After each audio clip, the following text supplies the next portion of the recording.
தனது 24 குருமார்களில் 15வதாக யானையை குறிப்பிடுகிறார் பகவான் கிருஷ்ணர். விலங்குகளிலேயே மிகப்பெரிய உருவம் கொண்ட யானை நடப்பதே ராஜகம்பீரமாக இருக்கும். சர்வ அலட்சியமாக அது மரக்கிளைகளை ஒடிக்கும். எதிர்த்து நிற்கும் எதையும் தூக்கி வீசி கால்களால் மிதித்துக் கொள்ளும்.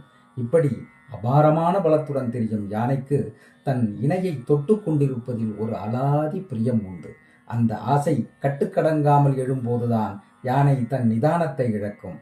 இந்த ரகசியம் தெரிந்த யானை பிடிப்பவர்கள் ஒரு பெண் யானையை கட்டி வைத்து அதை சுற்றி பள்ளம் தோண்டி இலை தழைகளால் பள்ளத்தை மூடி வைப்பார்கள். ஆசையின் வேகம் கண்களை மறைக்க ஆண் யானை பள்ளம் இருப்பதை கவனிக்காமல் அதற்குள் வந்து அகப்பட்டு கொள்ளும்.